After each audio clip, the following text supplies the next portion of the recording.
Di film ini diceritakan kalau setiap orang memiliki kekuatan unik bawaan sejak lahir yang disebut roh pelindung yang bisa digunakan dalam sebuah pertarungan. Tingkat kekuatan roh pelindung dari masing-masing orang pun bervariasi, tergantung garis keturunan dan bagaimana roh pelindung tersebut dilatih. Ada yang sangat kuat dan ada juga yang lemah, bahkan dikategorikan sebagai roh pelindung yang sama sekali tidak berguna. Dan dunia bagi pengguna kekuatan roh pelindung disebut dunia Doulu. Berkisah tentang seorang pemuda yang sering bermimpi aneh, di mana dalam mimpi itu ia berada di sebuah padang rumput perak dengan diikuti suara wanita yang selalu memanggil-manggil namanya. Pemuda ini bernama Tangsan, anak seorang pandai besi yang hidup di sebuah desa bernama Desa Roh Mulia. Di desa tersebut ia hanya tinggal dengan ayahnya karena sang ibu sudah meninggal saat ia masih kecil. Di sela-sela kerjanya, ia menyempatkan diri untuk mempelajari buku kuno pemberian ayahnya yang mengajarkan berbagai macam jutsu.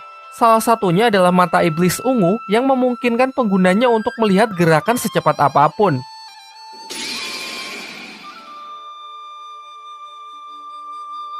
Diceritakan suatu ketika dalam perjalanan pulang, Tangsan bertemu dengan siluman laba-laba yang hendak memangsanya. Awalnya Tangsan lari ketakutan hingga ia memutuskan menggunakan kekuatan yang ia pelajari dari buku ayahnya dan berhasil membutakan siluman laba-laba tersebut. Namun sayangnya itu saja masih belum cukup karena penciuman dari siluman laba-laba itu sangatlah tajam. Beruntung seorang pria misterius datang dengan kekuatannya, ia berhasil mengusir siluman itu. Tangsan dibuat sangat terkejut melihat orang tersebut yang bisa mengubah tangannya menjadi cakar serigala. Sampai pria ini memperkenalkan dirinya yang diketahui bernama Suyanto dan menjelaskan bahwa kekuatannya disebut roh pelindung. Ia berasal dari suatu tempat di kota yang disebut Balai Roh Pelindung dan sedang ditugaskan untuk berkeliling mencari para calon murid baru. Kemudian ia menyatakan lumayan terkesan melihat kemampuan bertempur Tangsan yang bahkan belum membangkitkan kekuatan roh pelindungnya, tetapi sudah mampu membutakan mata siluman roh. Sesampainya di rumah, Tangsan menceritakan mengenai kejadian yang baru saja ia alami kepada ayahnya. Tetapi sang ayah terlihat cuek dan sama sekali tidak peduli. Lalu Tangsan juga mengatakan mimpi yang selalu menghantuinya belakangan ini, apakah ini berkaitan dengan ibunya. Tetapi sang ayah tidak menjelaskan apapun. Juga ia selalu merahasiakan cerita di balik kematian ibunya yang membuat Tangsan selalu bertanya-tanya. Di tempat lain, kepala desa menemui Suyanto yang ingin mengadakan semacam tes untuk menguji bakat para anak-anak di desa ini guna perekrutan calon murid baru yang akan dikirim ke Balai Roh Pelindung. Singkat cerita, kepala desa pergi ke rumah Tangsan untuk mengabarkan hal ini dan juga menyuruh Tangsan untuk ikut ambil bagian. Tetapi sayangnya sang ayah mendengar hal tersebut secara tegas melarangnya tanpa memberikan alasan apapun. Kemudian malam harinya ayah Tangsan membakar buku yang telah Tangsan pelajari dan menyuruhnya untuk tidak menceritakan kepada siapapun. Karena diliputi rasa penasaran, besoknya Tangsan pergi ke tempat ujian tes.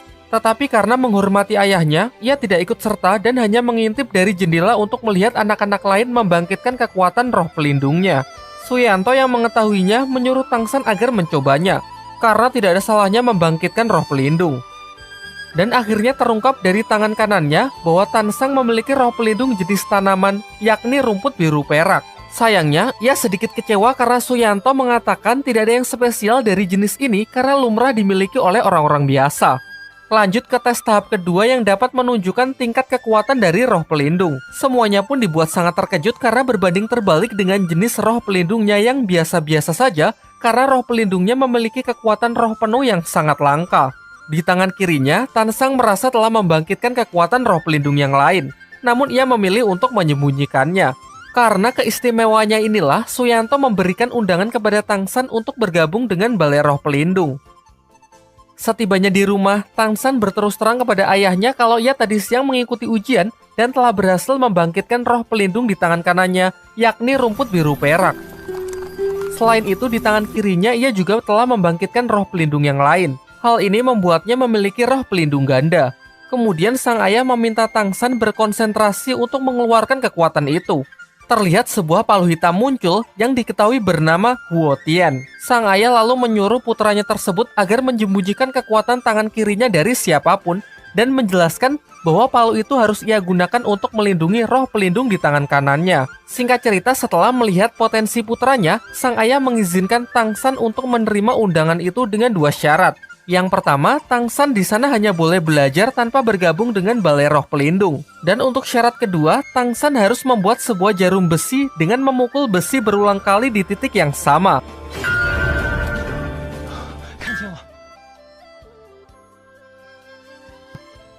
Singkat cerita, dengan kerja kerasnya menempa besi itu berhari-hari, Tangsan berhasil membuat jarum besi tersebut.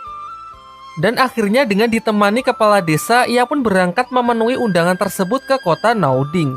Sebelum berangkat, sang ayah juga menjanjikan kalau Tangsan berhasil menjadi seorang master roh terkuat, ia akan menceritakan mengenai ibunya.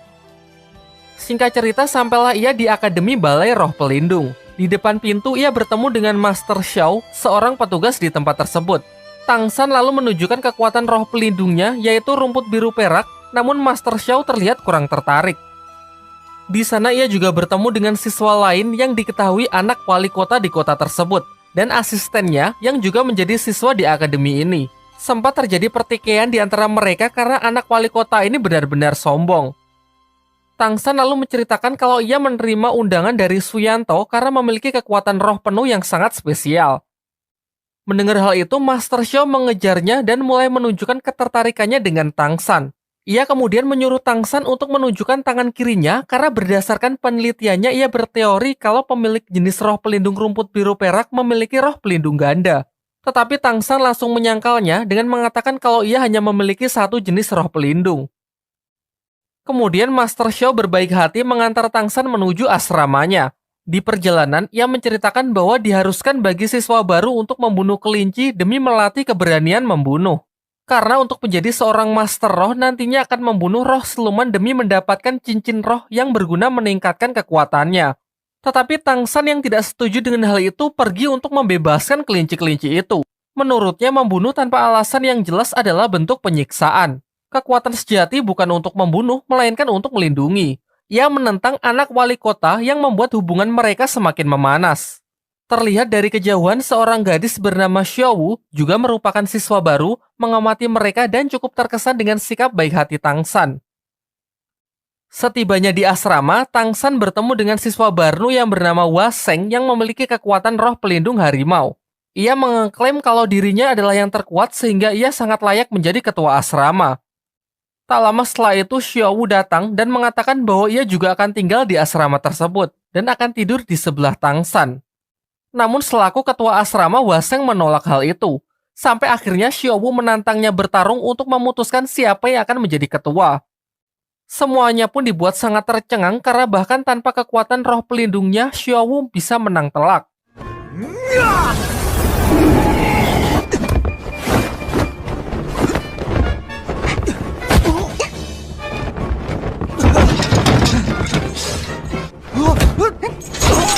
Menyaksikan hal itu, seisi asrama pun mengakuinya sebagai ketua yang baru. Tak lama setelah itu, petugas dari asrama wanita datang untuk membawa Xiaowu karena ternyata ia salah menempatkan Xiaowu yang harusnya berada di asrama wanita. Singkat cerita, Tangsan pergi menemui seorang pandai besi di dekat sana untuk melamar pekerjaan mengingat finansialnya yang kurang baik. Di sini Tangsan langsung menunjukkan kemampuan menempa besinya yang nampak sangat profesional sehingga ia pun diterima untuk bekerja di tempat tersebut. Malam harinya sepulang kerja, Tangsan kembali ke asrama untuk beristirahat. Namun tiba-tiba, Xiaowu yang menyelinap datang dan tidur di sebelahnya. Tangsan yang terlihat kelelahan karena sudah bekerja seharian mengabaikan hal tersebut dan hanya menganggapnya sebagai mimpi belaka. Baru di pagi harinya, semuanya pun dibuat sangat heboh karena hal itu ternyata benar-benar nyata. Sementara itu, anak wali kota yang masih penasaran dengan Xiaowu pergi menemuinya untuk mengajak makan bersama. Namun Xiaowu menolak ajakan tersebut dan memilih untuk pergi bersama Tangsan. Hal ini membuat si anak wali kota tersinggung dan mulai menaruh kebencian kepada Tangsan. Setelah jam makan siang, kelas pertama pun dimulai. Anak wali kota yang angkuh menantang Tangsan untuk sparring sekaligus melampiaskan amarahnya sebelumnya.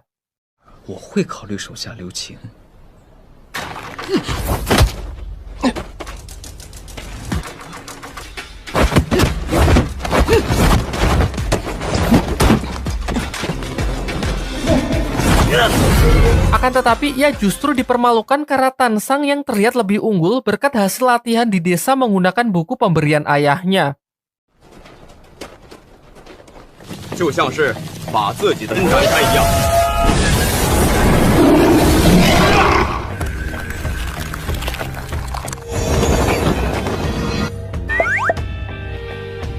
pelajaran selanjutnya, anak Pak Wali Kota yang tak bisa menerima kekalahan kembali menyerang Tang San.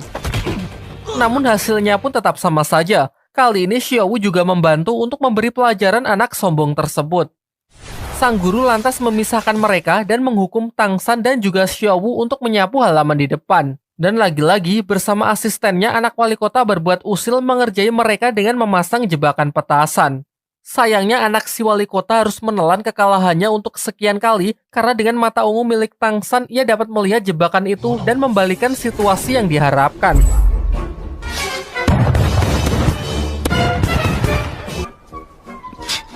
Kembali ke dalam kelas, semua siswa menunjukkan kekuatan roh pelindungnya masing-masing. Tang San juga memperlihatkan roh pelindungnya yang berupa rumput biru perak yang kemudian meminta sang guru untuk melatihnya agar bisa digunakan dalam pertempuran. Namun sang guru malah mengatakan kalau roh pelindung rumput adalah roh pelindung terlemah yang sama sekali tidak berguna dalam pertempuran. Lantas ia pun menyarankan Tang San untuk menjadi master teori saja untuk menjadi seorang guru. Merasa tak puas dengan jawaban itu, Tang San pergi menemui Master Xiao untuk meminta pendapatnya. Dan benar saja, Master Xiao memiliki pandangan berbeda dengan mengatakan tidak ada roh pelindung yang tidak berguna, yang ada hanya penggunanya saja yang tidak bisa memaksimalkan kekuatan roh pelindungnya. Ia kemudian menyarankan Tang San agar berkonsentrasi untuk mengamati karakteristik dari roh pelindungnya.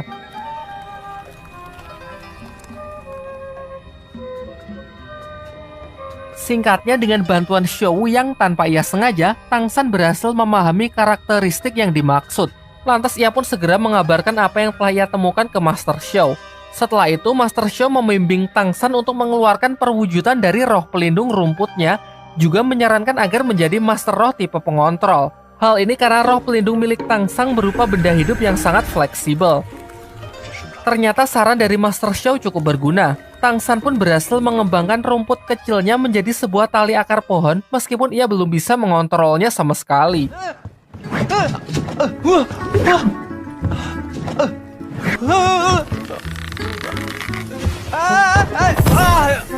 Keesokan harinya, Tang San dan Xiaowu pergi ke akademi untuk menghadiri acara pemilihan perkumpulan ketua Master Roh Akademi. Di perjalanan, perhatian mereka dialihkan dengan arak-arakan heboh yang diketahui rombongan yang mengawal sang wali kota. Xiaowu sangat geram melihat kelakuan rombongan tersebut yang sangat barbar merusak apapun yang mereka lewati. Bukankah sebagai seorang pemimpin harus mencerminkan sikap baik dan peduli terhadap rakyatnya? Namun di sini yang terlihat sangatlah berbeda. Singkat cerita, mereka pun sampai di akademi. Namun sayangnya mereka tidak tahu kalau acara tersebut dimajukan dan sudah selesai dengan menjadikan anak Pak Wali Kota sebagai ketua perkumpulan Master Roh di akademi. Tang San yang melihat pergerakan mencurigakan lantas mengikutinya dan berhasil menyelinap. Di sanalah tempat si anak wali kota yang sedang menyerap kekuatan cincin roh dari seekor siluman roh yang telah ditangkapkan untuknya. Memang di dunia dahulu diharuskan bagi setiap Master Roh untuk mendapatkan cincin roh guna menaikkan levelnya. Cincin roh sendiri didapat dari hasil membunuh seekor siluman roh. Meskipun anak wali kota itu bisa dikatakan curang karena ia tidak berburu siluman roh sendiri.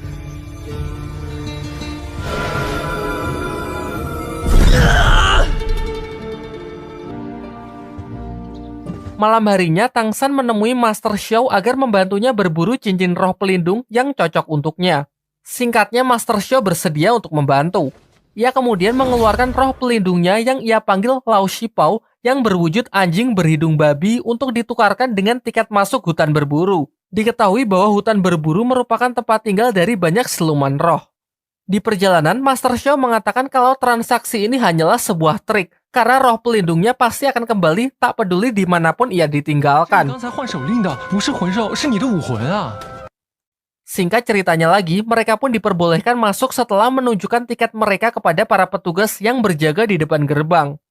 Terlihat juga Tang San membawa gerobak berisi banyak lobak yang Master Xiao katakan akan berguna di dalam hutan.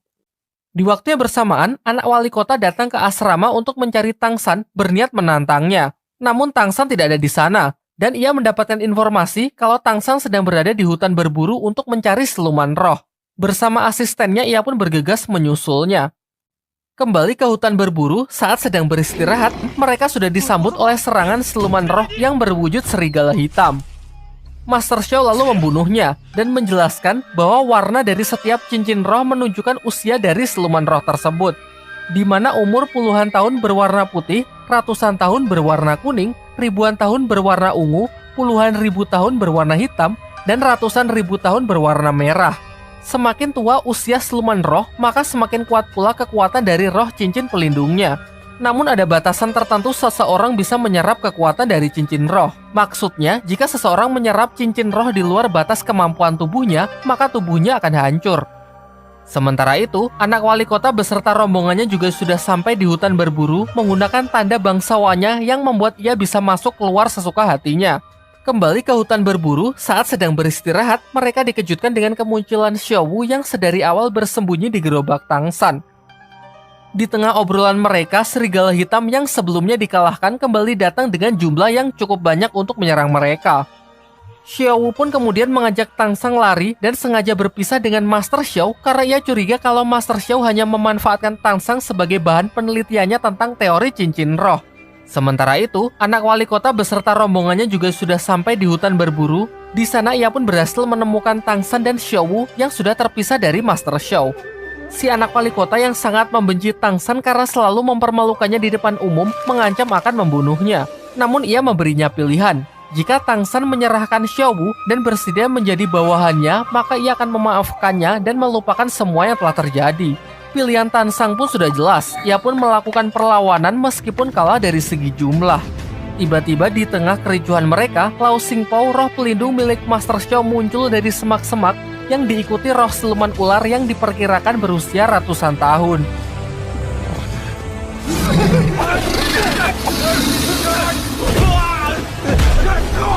Ternyata ini semua adalah rencana dari Master Xiao yang sudah menyadari kedatangan anak wali kota, sengaja memancing siluman roh ular untuk keluar mengalihkan perhatian mereka. Karena merasa takut, anak wali kota pun bersama pasukannya terpaksa mundur dari amukan roh siluman ular tersebut. Siluman ular itu kemudian mengamuk mengejar Tangshan dan melukai Master Xiao, sampai akhirnya ketiganya pun bekerja sama untuk melumpuhkan siluman tersebut.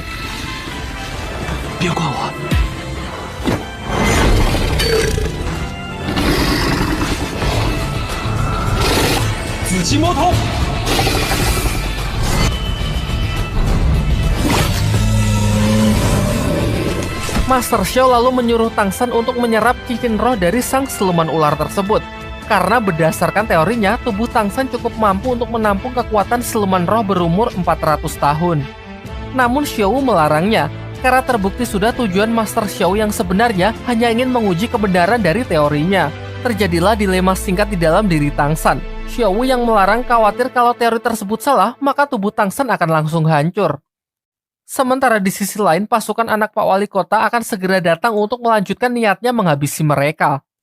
Dan benar saja, tak lama setelah itu rombongan anak Wali Kota sudah datang menyusul mereka. Hingga akhirnya Tangshan memutuskan percaya kepada Master Xiao untuk menyerap cincin roh tersebut dan menerima seluruh resikonya. Akhirnya, Tangshan memutuskan percaya kepada Master Xiao untuk menyerap cincin roh tersebut dan menerima seluruh resikonya. Sementara itu, rombongan anak wali kota sudah datang menyusul untuk menghabisi mereka. Keadaan pun semakin memburuk karena efek samping dari penyerapan tersebut sangatlah menyakitkan, sehingga Tangshan tidak memungkinkan untuk bertarung. Beruntung Master Xiao masih mempunyai sisa tenaga untuk mengeluarkan senjata rahasianya yang berupa gas beracun dari roh pelindungnya, sehingga memberikan kesempatan bagi Tangshan dan Xiaowu untuk melarikan diri. Dibawalah Master Xiao ke akademi oleh anak wali kota sebagai sandera yang diancam akan dibunuh jika Tangshan tak juga muncul. Sedangkan Tangshan sendiri masih bersama Xiaowu di hutan berburu untuk menyempurnakan penyerapan cincin roh silumannya.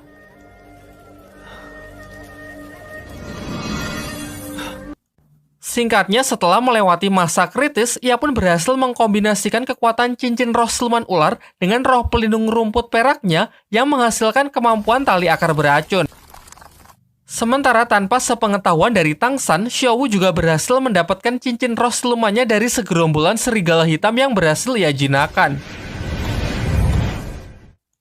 Setelah kembali ke akademi, Tangshan mendapatkan informasi dari Waseng kalau anak Pak Wali Kota menyekap Master Xiao di belakang gedung akademi. Tanpa pikir panjang, ia pun bersama Xiaowu segera pergi untuk menyelamatkannya.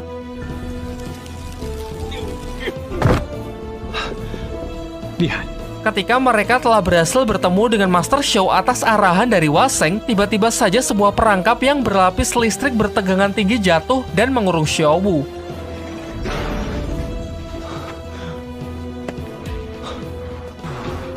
没事，掰弯就好了。 别放笼子，小五！ Ternyata ini adalah sebuah perangkap yang sudah disiapkan oleh anak si wali kota. Ia sengaja menyuruh Waseng untuk buka mulut memancing Tansan dan Xiao Wu supaya masuk ke ruangan ini. Walaupun Waseng juga terpaksa melakukan hal tersebut karena si anak wali kota telah mengancam akan membunuh keluarganya. Di sini kemudian anak wali kota mengatakan bersedia membebaskan Xiao Wu asalkan Tangsan memenuhi dua syaratnya. Pertama, memperkenalkannya kepada Suyanto, Master Roh yang merekomendasikan Tangsan kemarin. Dan syarat kedua, Tangsan harus bersedia menjadi bawahannya untuk selamanya. Namun Tangsan dengan tegas menolak dan lebih memilih untuk membebaskan Xiao Wu dengan caranya sendiri. 你在干什么？